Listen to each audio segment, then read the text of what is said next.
이제 우리 함께 모여서 주를 노래하네. 주를 찬양하며 자랑하네. 형제자매 모습 속에서 하나님 형상을, 하나님 모습을 그려보네.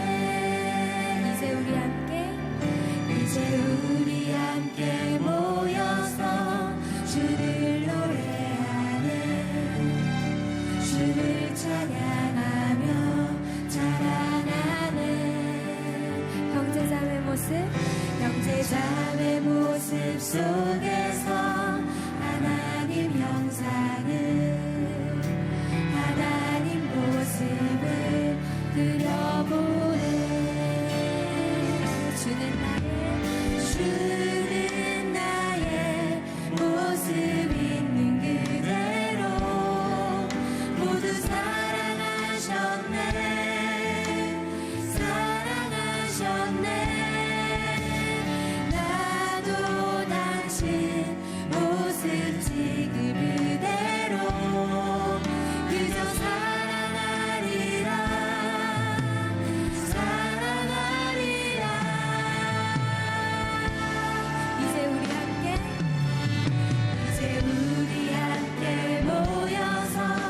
주를 노래하네. 주를 찬양하며 자랑하네. 형제자매 모습 속에서 하나님 형상을, 하나님 모습을 그려보네. 할렐루야. 아멘. 이제 우리 옆에 있는 분들과 함께 교제하는 시간 가질 건데요. 우리 옆에 있는 분들에게 이렇게 고백해 볼까요? 오늘따라 더 아름다워 보이십니다. 오늘따라 더 아름다워 보이십니다. 오늘따라 더 아름다워 보이십니다. 주님의 형상을 당신의 모습 속에서 발견합니다. 우리 이렇게 고백해 볼까요? 주님의 형상을 당신의 모습 속에서 발견해 봅니다. 우리 함께 찬양하겠습니다. 주는 나의 모습 있는 그대로 모두 사랑하셨네. 사랑하셨네. 나도 당신 모습 지금 그대로 그저 사랑하리라. 사랑하리라. 한번 더. 주는 나의 모습 있는 그대로 모두 사랑하셨네. 사랑하셨네. 나도 당신 모습 지금 그대로.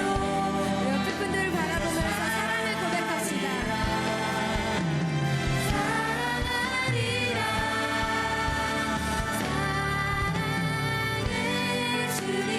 이 시간 우리 옆에 분들이랑 조금씩 짝지어서 우리 율동으로 우리 한번 찬양해볼까요?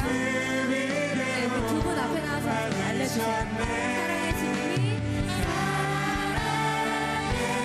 주님이 날 사랑하듯이 나도 널 사랑하며. 우리 한 번 더 해볼까요? 사랑의 주님이 날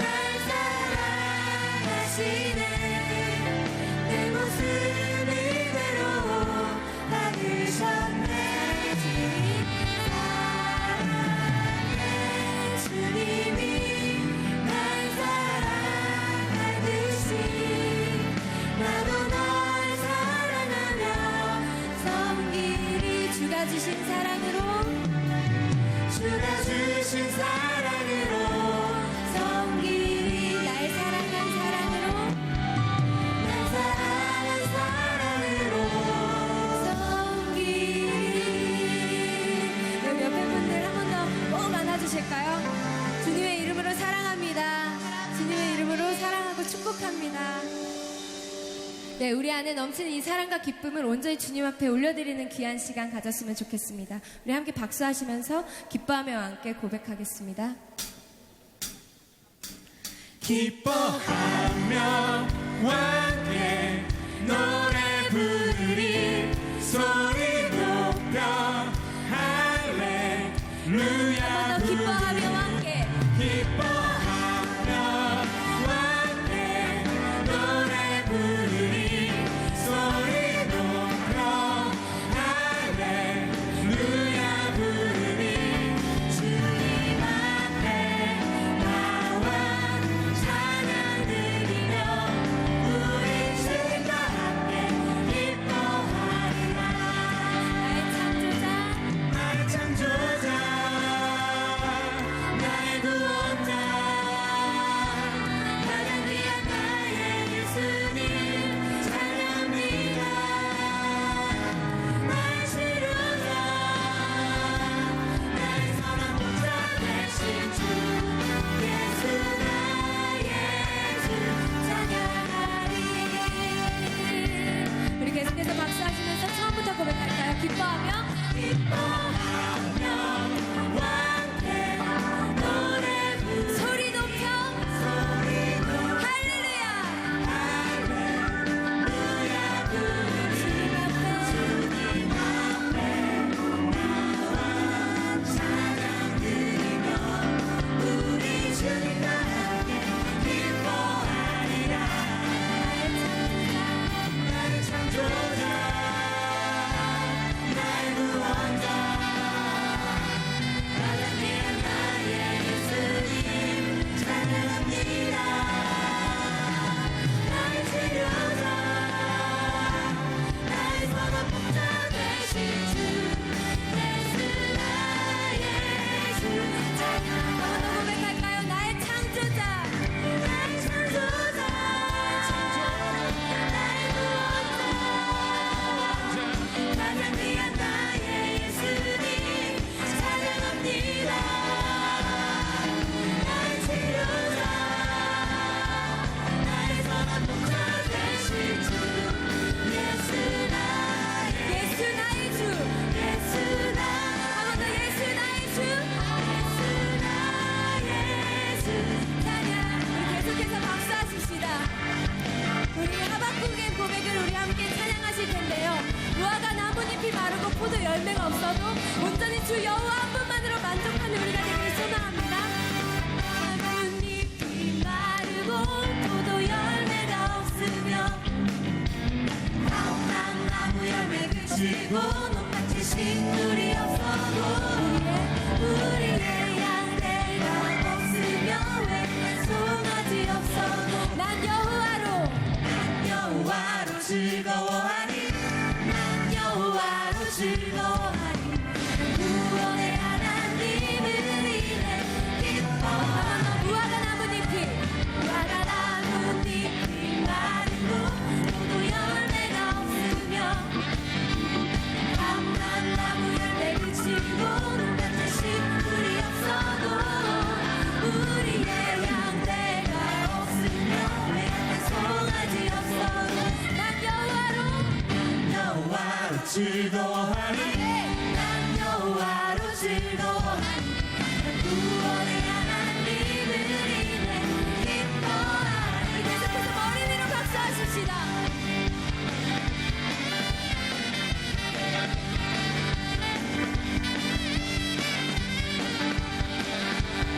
우리 한번 처음부터 고백합시다. 무화과 나뭇잎이 마르고 포도 열매가 없으며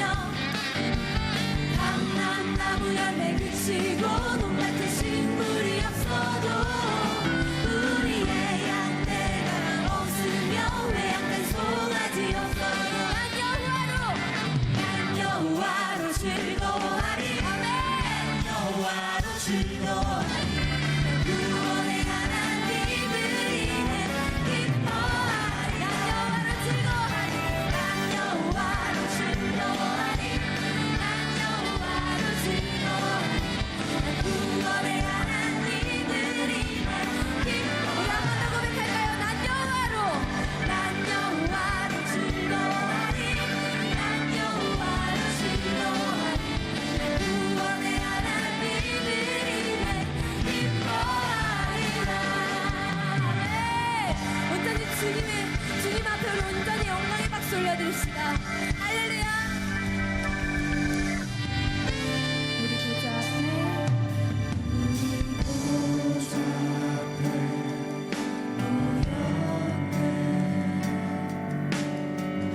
함께 주를 찬양하며 하나님의 사랑 그 아들 주셨네. 그의 피로 우리 구원받았네. 십자가에서 쏟으신 그 사랑 강같이 온 땅에 흘러 각 나라와 족속 백성 방언에서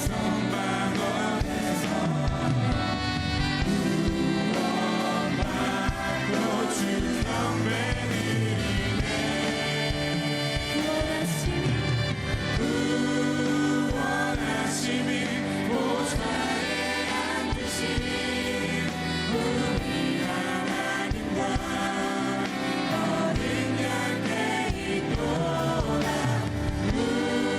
구원하심이 보좌에 앉으신 우리 하나님과 어린 양께 있도다. 보좌에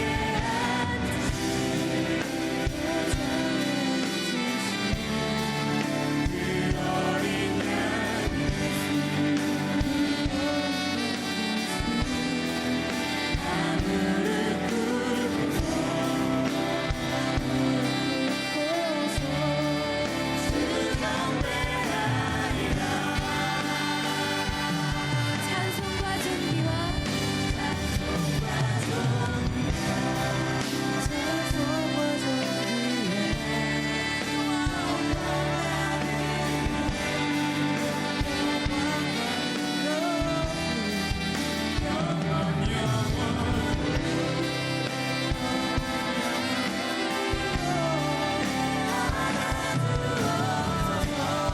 이제 우리 모든 삶을 드리는 마음으로 두 손 들고 고백합시다.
우리 예배 가운데 임하신 그 주님 앞에 우리 영광의 박수 올려드리겠습니다.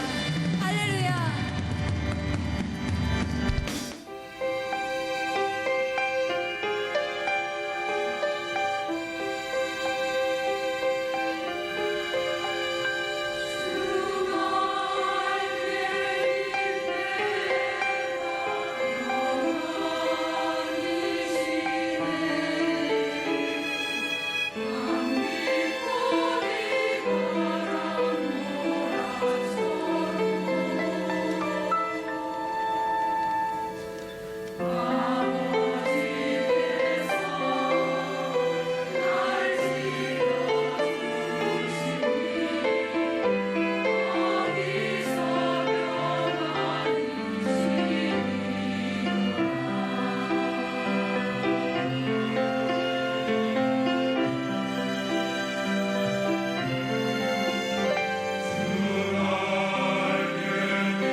오늘의 말씀은 누가복음 6장 12절에서 13절 말씀입니다.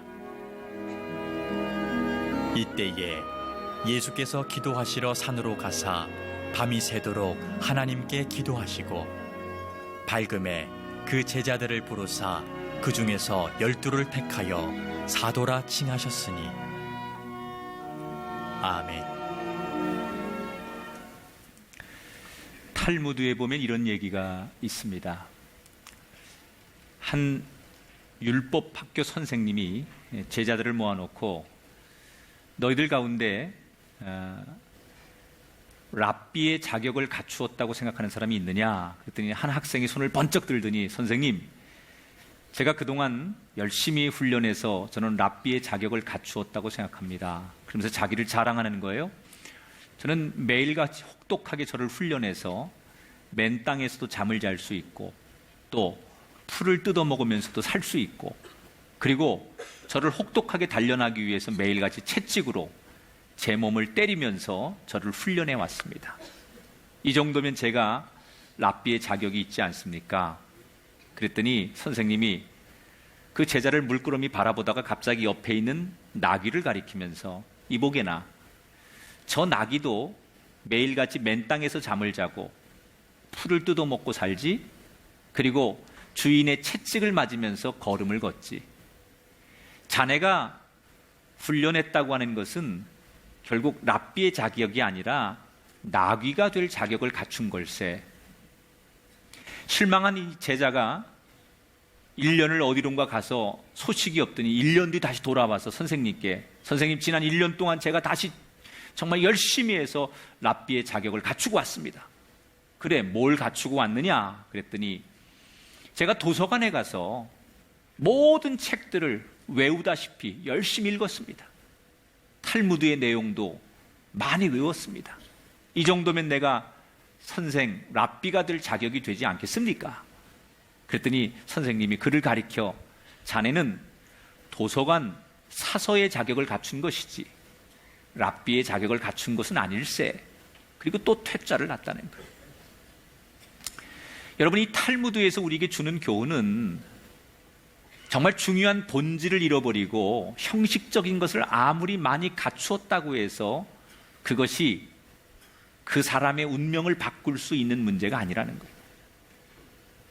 종종 많은 교인들이 헷갈려 하는 것 중에 하나가 내가 교회에서 열심히 봉사했으니까 나는 예수님의 사람이라고 생각해요.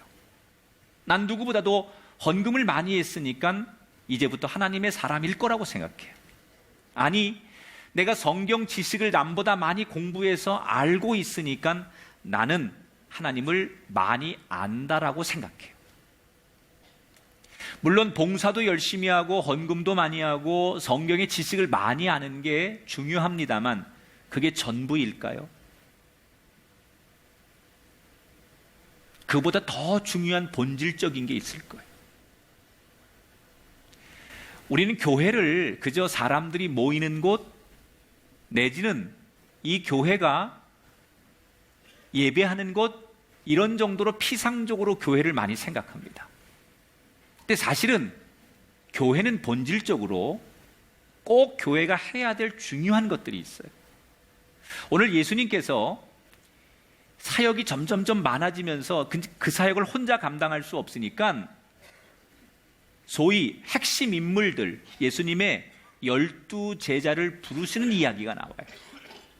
이 이야기를 통해서 교회는 어떤 곳이 돼야 하고 그 교회의 구성인들은 어떤 것이 교회의 구성인들이 돼야 하는가라는 것을 우리가 생각해 봐야 돼요. 자, 소위 예수님께서 13절에 보니까 그 중에 12를 택하사 제자들을 부르사 12를 택하여 사도라 칭하였다. 예수님이 그 유명한 12제자를 당신의 제자로 받아들이는, 선택하는 이야기가 오늘 나와요.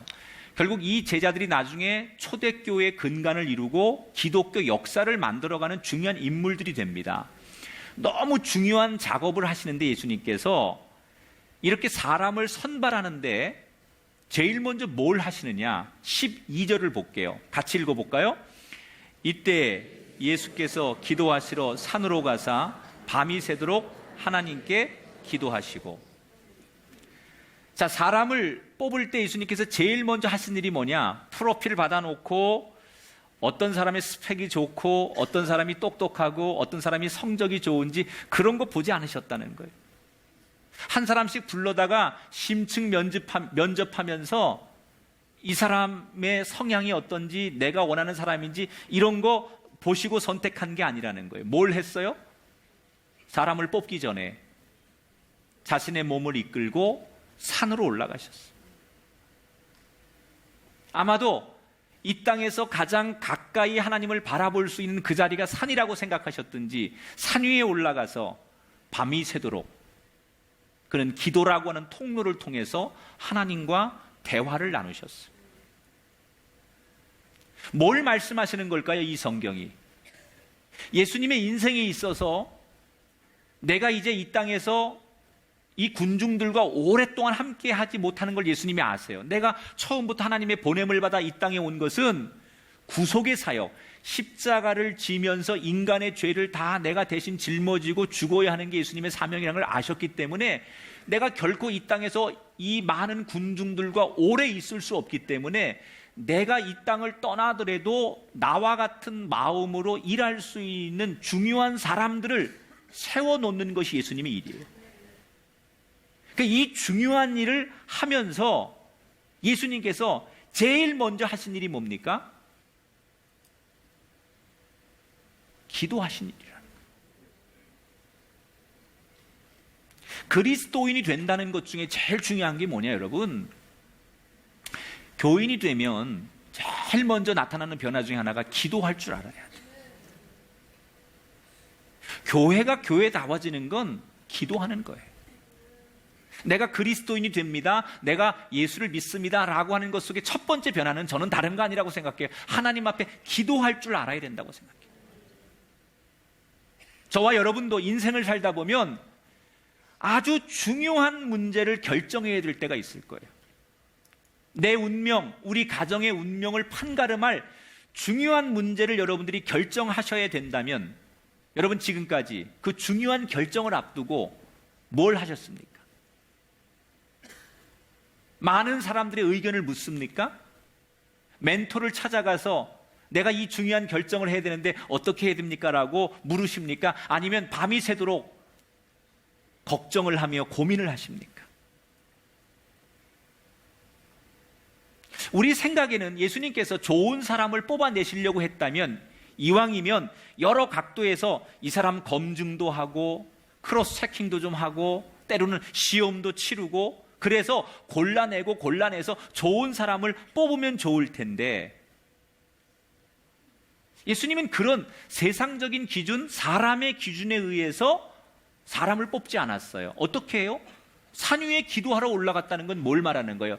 내 생각, 세상적인 기준이 아니라 하나님의 기준에 합당한 사람을 뽑고 싶다는 거예요. 이걸 기독교가 말하는 진리, 겸손이라고 하는 거예요. 내 생각이 있지요. 세상적인 우리의 기준이 있지요. 그런데 그 세상적인 기준과 내 생각을 뒤로 하고 산 위에 올라가 하나님의 뜻을 물었다는 것은 인간이 가져야 될 가장 기본적인 덕목, 겸손을 강조하시는 거예요.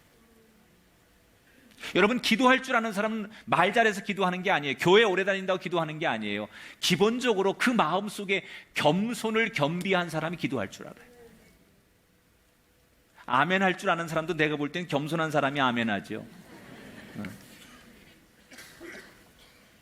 여러분, 기도는 교회 오래 다닌다고 잘하는 게 아니에요. 그 마음속에 내 교만을 가라앉히고 겸손을 배우기를 원하는 사람들이 할 줄 아는 게 기도라는 거예요. 저는 여러분이 기도의 사람이 되기를 바랍니다.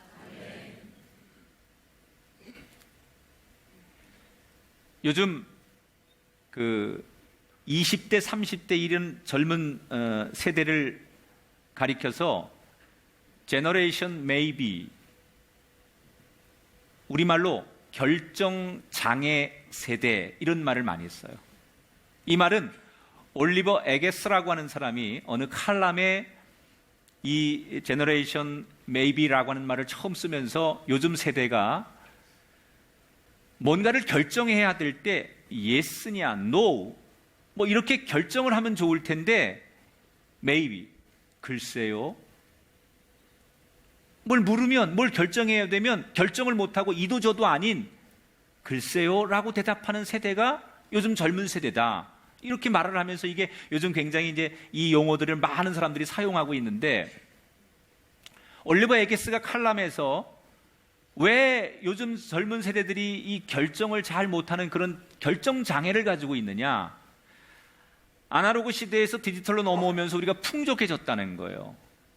이 풍족함 속에 너무 젊은 세대들이 어릴 적부터 과잉 보호를 받다 보니까 자기가 스스로 해야 될 일을 해야 될 그 순간에 부모나 가족이나 주변에서 너무 과잉 보호를 하다 보니까 먹는 문제, 입는 문제, 자기의 진로 문제까지도 자기가 결정하지 않고 대신 누군가 결정해 주는 거예요. 너 이거 먹어.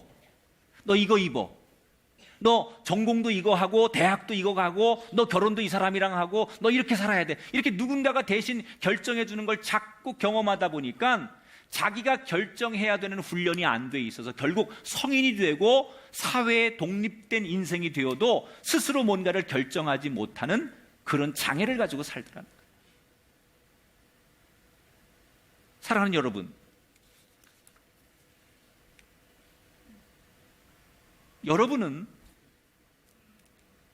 내가 뭔가 중요한 문제를 결정해야 할 때 그 결정하는 기준, 지침이 있습니까? 적어도 내가 내 인생의 운명을 가를 만한 일이거나 이게 나한테 너무 중요한 문제일 때 이 문제를 내가 처리하고 이걸 결정할 때 나름대로 철학, 지침 이런 게 명확히 있습니까? 만약에 그게 없다면 내가 뭘 선택할 때 내 선택의 기준은 이겁니다. 나는 언제나 이거에 근거해서 뭔가를 결정하고 선택합니다 라는 게 없다면 어떤 결과가 오느냐? 매번 달라요. 뭔가를 선택할 때마다, 결정할 때마다 기준이 없으면 그때마다 다른 거죠. 그래서 똑같은 사안을 놓고 결정하면 어제의 결정과 오늘의 결정과 내일의 결정이 다를 수밖에 없으니까 인생이 혼돈스러울 수밖에 없다. 그리스도인에게 자신의 인생의 무언가 중요한 문제를 결정할 때 그 정확한 결정을 내릴 수 있는 명확한 근거가 하나 있어야 돼요. 그것은 하나님 앞에 먼저 우리가 무릎 꿇는 거예요. 이게 내 인생의 문제든 자녀의 문제든 여러분의 미래의 문제든 이 문제를 결정하기 전에 내가 명확한 근거 하나를 가지고 결정해야 돼요. 기도했습니다. 하나님 앞에 무릎 꿇고 결정하는 겁니다. 적어도 이 문제를 결정하기 전에 내가 하나님 앞에 겸손히 무릎 꿇고 하나님의 뜻은 어디에 있습니까? 하나님은 이 문제에 대해서 어떤 미션을 나에게 주십니까? 라고 하나님 앞에 내가 무릎 꿇고 그 무릎을 꿇은 근거를 가지고 이 문제를 결정했습니다 라고 우린 이야기할 수 있어야 된다.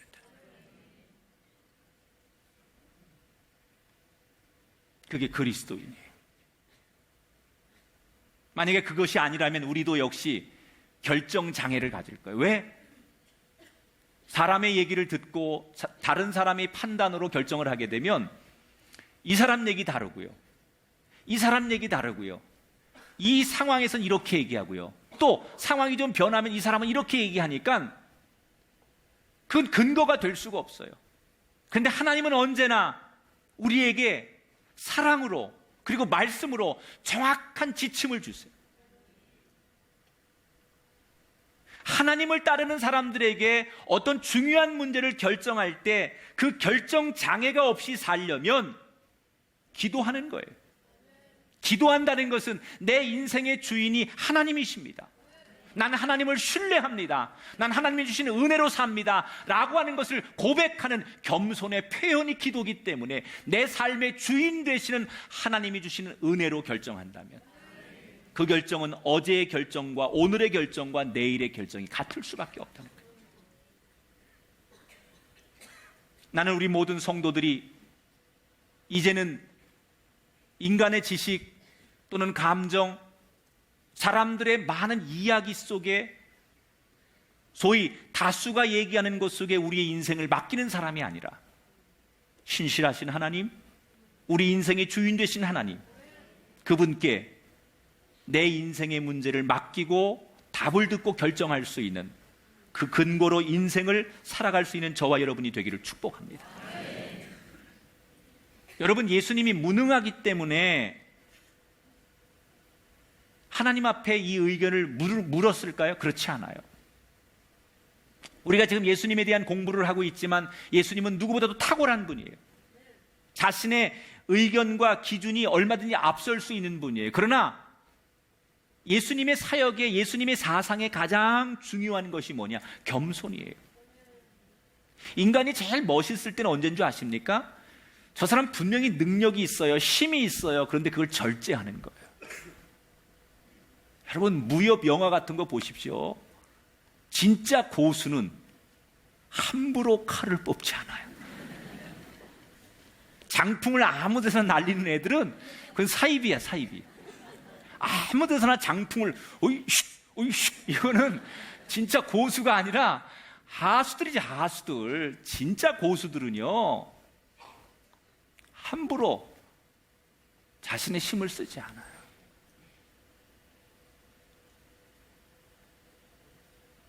누가 봐도 저 사람 참 똑똑한 사람이고 경험도 있고 지혜도 있는 사람이고 능력도 있는 사람이에요. 그런데 그 사람이 그런 자신의 능력을 뒤로 하고 하나님 앞에 겸손히 무릎을 꿇고 하나님, 내가 이 문제를 결정하기 전에 하나님의 뜻을 구합니다 라고 기도할 수 있다는 것, 인간에게 가장 아름다운 모습,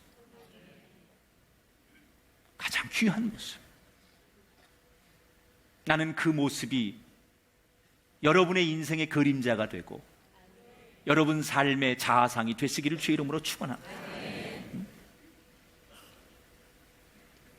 하나님이 우리의 주인이라면 그분의 자녀된 우리가 해야 할 가장 중요한 일, 그분께 무릎 꿇고 기도하는 거예요. 그걸 예수님이 우리에게 보여주는 거예요. 자신이 결정하지 않아요. 예수님이 탁월한 그 능력 가지고 자기가 결정하지 않고 하나님의 뜻이 어디 있는가를 묻는 그 겸손함 앞에 예수님의 탁월함이 우리에게 드러나는 거예요. 여러분, 예수님이 그 수많은 군중들이 막 연호할 때 이제는 내가 핵심 인물, 내 제자를 12명만 뽑을 거다라고 딱 공고를 했을 때 얼마나 많은 사람이 프로포즈를 했겠어요. 예수님의 제자가 되고 싶어서 얼마나 많은 사람이 저 예수님을 따르고 싶은 제자가 되겠다고 선언을 했겠습니까? 그런데 그 많은 쟁쟁한 사람들 가운데 예수님이 선발한 제자들은 세상적 기준으로 보면 탁월한 사람이 아니라 진짜로 한심하고 문제 많은 사람들만 예수님께서 뽑으셨어요. 만약에 정말 제자가 되겠다라고 하는 사람이 없었다면, 예수님을 따르는 군중이 없었고 예수님이 정말 아주 능력 있는 사람들을 몰랐다면 이해가 되지만, 이 당시는 예수님이 제자를 뽑을 당시에 사람들의 관심과 인기와 예수님의 영향력은 지금 어떤 사람들하고 비교할 수 없는 아주 민족적인 추앙을 받고 정말 돌풍과 같은, 그분의 연설을 한번 듣고 그분의 그 눈빛을 한번 바라보고 그분하고 마주 앉아 섰던 사람들 모두가 완전히 180도 돌아서는 그런 능력을 가졌던, 그런 인기를 얻었던 그 시대에, 그러니까 적어도 예수님의 제자가 되려고 했던 사람들이 굉장히 많았을 거라는 거예요. 그런데 어디서 이런 사람들만 뽑아놨냐 이거예요. 그 12명이 한심하게 그지없는 사람들. 12명을 뽑았는데 이 12명이 어떤 사람들이에요? 수도권의 엘리트 출신은 하나도 없어요. 11명이 갈릴리 출신이에요. 갈릴리는요, 그 당시에 완전히 그 이스라엘에서도 저 지방에 산을 건너 물을 건너 촌동네. 우리 왜 저 강원도 어디서 봤더래요? 그러면 이렇게 보잖아요. 저 어디 섬에 살다가 왔어요. 그러면 이렇게 보잖아요. 그런 느낌으로 가보진 않았지만 갈릴리가 어딘 줄 알아요, 사람들이. 가장 낙후되고 가장 촌동네, 가장 못 배우고 가난한 사람들이 사는 곳, 그곳이 갈릴리라고 사람들이 다 알고 있는데 11명이 다 거기 출신이야. 아니, 유대 땅의 그 수도권의 엘리트들, 명문대 출신, 아주 좋은 가문의 똑똑한 사람들 그렇게 많은데 그 사람들 하나도 안 뽑고 다 저런 시골 동네, 배우지도 못하고 조건도 안 되는 그런 사람들만 뽑았다는 거예요. 왜 그랬을까요? 세상의 기준으로 보면 그런 사람들은 예선 탈락해야 되는 사람이고 예수님의 제자가 될 수 있는 사람들이 아니에요. 그런데 왜 하필이면 예수님 그런 사람만 뽑으셨을까요? 이게 세상의 기준과 하나님의 기준이 다르다는 거예요. 세상의 기준은 스펙 좋고 똑똑하고 많은 사람들이 와 하고 우러러볼 수 있는 사람이 먼저인데 하나님의 조건은요, 그 외모나 세상적인 외형적인 조건이 아니라 하나님이 보는 건 내면이에요. 내면, 마음밭이 중요하다는 거예요. 예수님 비유로 말씀하셨잖아요. 어떤 밭이 있는데 농부가 씨를 뿌리면 어떤 밭은 돌짝밭 같은 밭이 있고 가시덤불과 같은 밭이 있는데 여기는 아무리 좋은 씨앗을 뿌려도 이 밭이 돌짝이고 가시덤불이 많은 곳은 씨앗이 심기어져 열매를 못 맺는다는 거예요. 그런데 정말 좋은 밭은 어떤 씨를 뿌리든 간에 그 씨가 자라서 열매를 맺는다는 거예요. 하나님이 보시는 건 그 마음이라는 거예요. 비록 배우지 못하고 가난한 사람이고 촌동네 사람들이고 사람들 볼 때는 무시당하는 사람이지만 적어도 주님 주시는 말씀을, 그 말씀의 씨앗을 받아들일 수 있는 그런 겸손한 마음, 그런 순진한 마음, 그런 순전한 마음들을 가진, 좋은 밭을 가진 그런 마음이 있는 사람들이 적어도 하나님 나라의 일꾼이 된다는 거예요.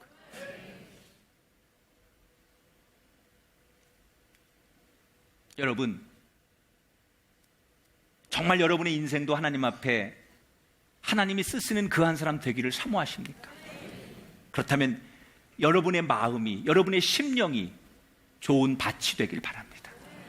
여러분의 자녀가 정말 한 생에 아름답고 후회 없는 인생을 살기를 부모의 마음으로서 원하신다면 여러분 이걸 기도하세요. 좋은 대학 가고 좋은 지위를 얻는 것, 그런 것 기도하기 전에 내 자녀가 마음밭이 아름다운 자녀, 하나님의 복음을 받아들이면서 그 자녀의 마음 속에 하나님의 말씀이 자라나서 열매를 맺을 수 있는 그런 자녀가 되기를 기도하십시오. 여러분의 자녀는 부모가 그렇게 기도하고 그렇게 되기를 소원하고 키웠다면 그 자녀는 반드시 성공한 자녀가 될 거예요.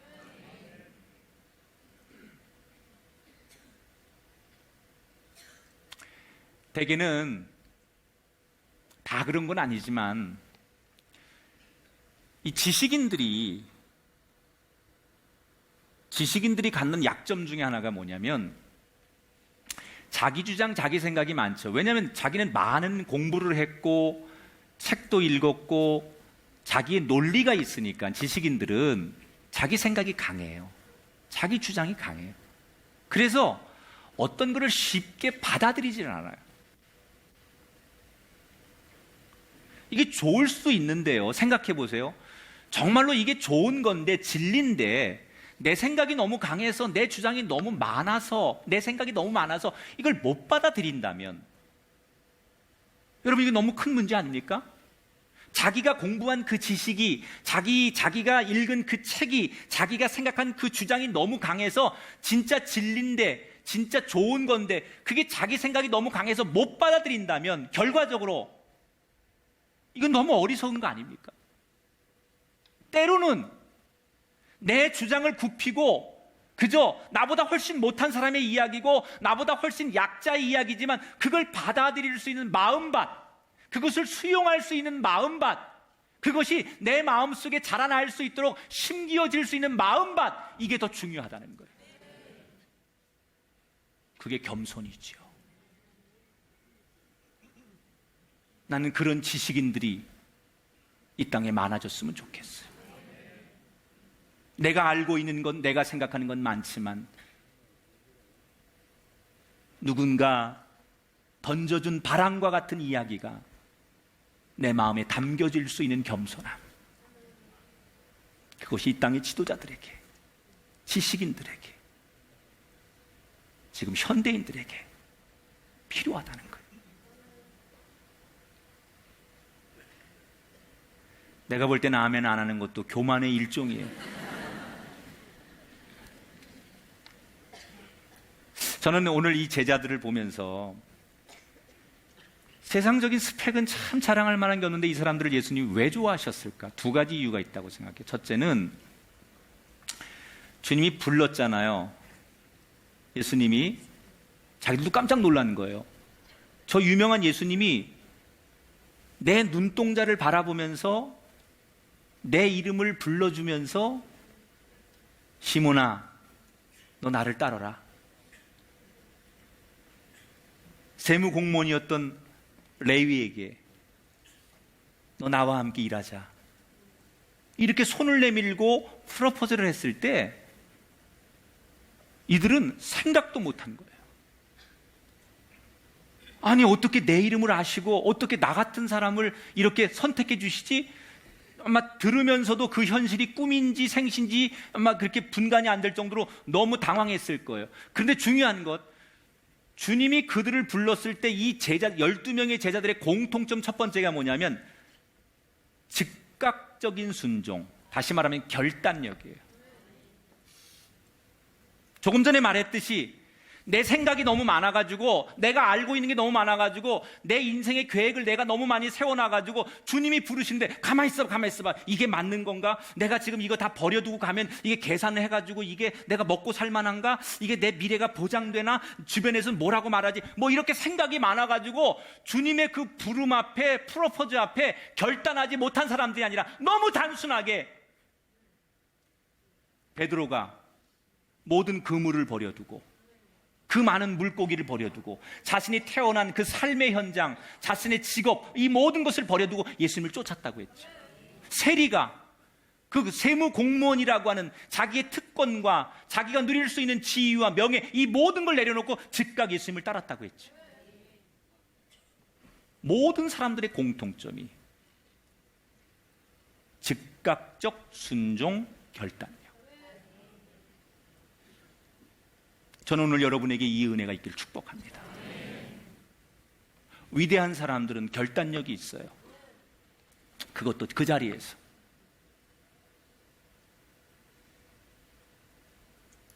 예수님 이걸 보신 거죠. 그 부름 앞에 즉각적으로 응답하는 사람들. 두 번째 공통점이 뭐냐? 이 사람들 모두가 있어야 할 자리에 있다가 성령을 받죠. 마가의 다락방에서 모두 다 성령의 체험을 해요. 그리고 그 성령의 이끄심대로 살았기 때문에 초대교회의 위대한 지도자가 돼요. 여러분, 분명한 것은 하나님이 사용하는 사람의 기준은 우리와 다르다는 거예요. 우리 눈에는 좀 저 사람 부족해 보이고 아무것도 아닌 것처럼 보이지만 하나님이 사용하시면 그 사람의 삶이 달라진다는 거예요. 그래서 교회는요, 절대로 세상적인 것으로 사람을 보면 안 돼요. 아니 저런 분이 장로하고 창피하게, 저런 분이 기도하고, 저런 분이 교회에서 무슨 뭘 하고, 똑똑한 사람도 많은데, 젊은 사람도 많은데, 이런 세상적인 기준으로 교회를 보면 안 된다는 거예요.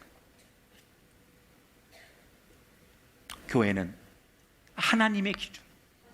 그래서 세상적으로는 자랑할 것도 없는 분이지만, 세상적으로는 그분이 드러날 것 없는 분이지만 예수님이 사용해 주기 때문에 쓰임받는 그 한 사람일 때 교회는 교회인 거예요. 난 우리 교회가 그렇게 되길 축복합니다.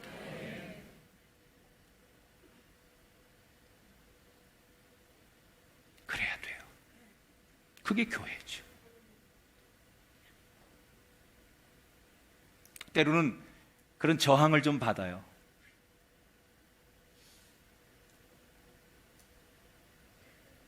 목사님, 이 사람이 더 좋지 않겠습니까? 이런 사람을 써야 되지 않겠습니까? 그게 유혹이에요. 또 그러고 싶을 때도 있어요. 근데 교인들의 구성원을 그렇게만 하면 안 된다고 생각해요. 여러분, 우리가 이 교회 안에서 못난 사람, 약한 사람, 부족한 사람, 하나님의 눈으로 볼 수 있는 그 사랑, 그 겸손이 여러분에게 있게 되기를 축복합니다. 예수님의 12제자의 이름을 여러분 다 아시죠? 그런데 눈에 거슬리는 한 사람이 있지요. 바로 가룟 유다예요. 12제자가 예수님 앞에 부름을 받았는데 그 중에 참 눈에 거슬리는 한 사람, 그 이름이 가룟 유다인데, 이 가룟 유다만큼 이 사람만이라도 완벽했으면 얼마나 좋았을까. 근데 참 이 가룟 유다가 결국 예수님을 배신하고 예수님을 은30에 팔아서 십자가에 못 박는 그런 배신자라는 낙인이 찍히게 되는데, 미국에 여러분 그 워싱턴 국립 대성당이 있는데 이게 성공의 성당이거든요. 우리 개신교회. 이 워싱턴 국립 대성당은 버락 오바마 대통령이 취임식을 할 때 여기서 했어요. 그래서 굉장히 유명한 곳인데, 성당 안에 들어가면 계단 난간에 목재로 예수님의 12제자의 모습을 새긴 조각상이 있습니다. 근데 11명의 그 사도들의 모습을 다 조각을 해놨는데, 한 사람의 모습은 그냥 밋밋한 무늬로, 빈 무늬로 조각상을 세우지 않고 그냥 놔둬요. 그게 바로 가룟 유다의 모습이에요. 나중에 혹시 이제 가시게 되면 한번 유심히 보십시오. 이 가룟 유다는요, 그 12명의 제자 가운데 제일 어떻게 보면 스펙이 좋고 세상적인 기준으로 보면 탁월한 조건을 가진 사람이에요. 이 사람은, 가룟 유다는 사실은 굉장히 좋은 자질을 갖춘 사람이에요. 그리고 예수님은 그 사람에게 기회를 주신 거예요. 12명의 제자들에 비해서 이 가룟 유다는 제일 흠이 적은 사람이고, 그리고 약점이 그렇게 많지 않았던 사람이에요. 어떻게 보면 서열로 매기자면 12제자 가운데 가장 뛰어난 조건을 가진 사람이 가룟 유다였어요. 그런데 왜 이 가룟 유다가 제일 먼저 무너지고 배신자라는 닉네임을 가진 제자가 될 수밖에 없었느냐? 그는 살리는 쪽을 선택한 게 아니라 죽이는 쪽을 선택해요. 자기가 선택하는 거죠. 기회를 주신 주님 앞에 자기가 어떤 길을 갈 것이냐를 선택하죠. 어떤 신학자들은 성경을 이렇게 왜곡하는데, 예수님께서 의도적으로 자기를 배신할 한 사람, 십자가에 처형하게 만들 한 사람을 쓰기 위해서 일부러 가룟 유다를 선택했다. 그건 전혀 여러분 신학을 모르는 사람의 얘기예요. 예수님은 가룟 유다를 그렇게 부르신 게 아니에요. 그가 좋은 사람이길 원하셨어요. 좋은 제자이길 원하셨어요. 그런데 이 가룟 유다가 스스로 변질된 거예요. 여기서 우리가 하나 조심할 거, 그리스도인의 삶 가운데 제일 조심할 거, 변질되는 거예요. 여러분, 가룟 유다가 처음부터 그런 거 아니죠? 처음에 자신의 이름을 불러주고 자신이 부름받았고 제자가 되었을 때 그 감격과 희열과 그 어떤 기쁨은 일로 말할 수가 없었어요. 그런데 그 기쁨과 그 감격이, 처음과 같은 그 기쁨과 그 감격이 오래 가지 않고 그가 변질되기 시작하는 거예요. 근데 여러분, 이 가룟 유다가 누군지 아십니까? 바로 저와 여러분의 모습이에요. 우리가 참 정말 하나님을 알고 체험하고 또 때로는 예배를 드리면서 남모르는 감격과 은혜와 감동이 우리에게 다 있었어요. 정말 내가 세상에서 알지 못하고 깨닫지 못하는 것이 하나님의 은혜 속에 있었구나, 하나님은 살아계시구나. 그래서 우리는 그 감격을 다 경험한 사람들이에요. 그런데 그런 벅찬 감격과 기쁨이 시간이 지나면서 우리에게 차츰차츰 사라지면서 우리가 언젠가부터 예배를 습관적으로 드리고 교회가 세상의 논리를 받아들이면서 교회답지 않고 우리가 교인이 세상과 전혀 다르지 않은 삶을 살고 있죠. 이게 뭐예요? 우리 삶이 변질된 거예요.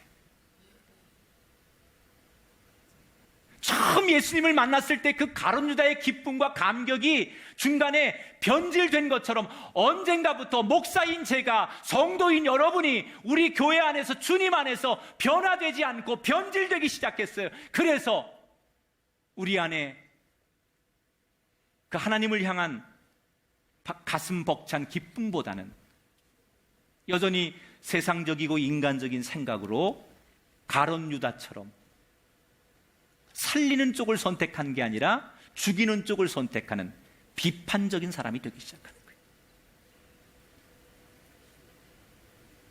사랑하는 여러분, 변질에서 변화로 돌이키길 축복합니다. 그리고 우리 인간이 다 부부가 만났을 때 처음에 그 모습이, 여러분, 그게 진짜 우리 모습 아닙니까? 그런데 언젠가부터 우리가 그 사랑과 그 상대를 우러러봤던 아름다운 마음에서 변질되기 시작해. 그 자녀를 처음 태어났을 때 안았던 그 아버지 어머니의 벅찬 가슴이, 네가 이렇게 내 자식이 된 것만으로도 감사하다고 그 자녀를 바라보며 웃었던 그 기쁨이 그 자녀를 향한 기대감 속에 부모의 욕심 때문에 변질되기 시작하죠. 여러분, 다시 그 처음으로 돌아오셔서 여러분의 변질된 인생이 다시 원래 그 자리로 돌아오게 되기를 축복합니다. 저는 이게 우리의 모습이라고 생각해요. 우리는 가룟 유다를 비판하지만, 가룟 유다를 배신자라고 낙인 찍지만 사실 그 가룟 유다가 바로 우리죠. 하나님 앞에 그 모습, 첫사랑, 첫 은혜, 첫 감격을 유지하지 못한 채 오늘 이 자리에 앉아있는 우리의 모습 속에 가룟 유다의 모습이 보이기 시작했어요. 또 하나 저는 오늘 말씀을 통해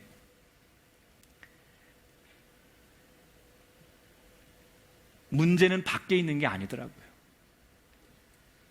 우리는 대개 기독교가 항변하는 것 중에 안티들이 기독교를 괴롭힌다, 이단이 기독교를 괴롭힌다, 뭐 이런 얘기를 너무 많이 하는데 사실은 물론 문제지요. 그러나 더 큰 문제는 우리 안에 내부의 문제라는 거예요. 지금 예수님이 로마인들, 율법사들, 바리새인들 이런 사람들과의 싸움이 문제가 아니라, 이런 외부의 경쟁 속에서 예수님이 십자가에 못 박히는 게 아니라 내부에 있는 예수님의 제자 가운데 한 사람이었던 가룟 유다의 배신 때문에 십자가에 못 박히는 시작이 시작되는 거예요.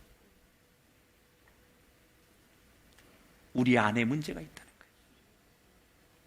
우리는 세상을 향해서 이렇게 저렇게 우리가 할 말이 많을지 몰라도 정작 우리 안을 돌아봐야 돼. 우리 공동체가 세상에게 그런 말을 할 수 있는 자격이 있는지, 그리고 내 자신이, 내 안에 내 심령이 그런 말을 할 수 있는 자격이 있는지 우리 안을 돌아보는 사람이 돼야 된다. 문제는 외부에 있는 게 아니라 우리 안에 있다는 거예요. 사랑하는 여러분, 영적으로 민감해지시길 바랍니다. 내가 지금 옳은 길을 가고 있는지, 처음과 같은 그 길을 가고 있는지, 아니면 반대의 길을 가고 있는지, 여러분들이 이 말씀을 통해서 영적으로 예민해지시고 민감해지시길 주의 이름으로 축원합니다. 말씀을 마칩니다. 제자들이 예수님의 제자가 된 것은 완전함 때문이 아니었습니다. 조건과 배경이 탁월했기 때문도 아니었습니다. 그 주님의 부름 앞에 즉각적인 결단, 기독교 용어로 말하면 순종함이었어요. 우리 너무나 부족한 사람들입니다. 그러나 주님이 오늘 우리에게 손을 내미시고 내 눈동자를 바라보시며 나와 함께 이 길을 가지 않겠느냐라고 물으신다면, 그 주님의 부름 앞에 오늘 제자들처럼 순종하고 결단하는 그 예배가 되시기를 축원합니다.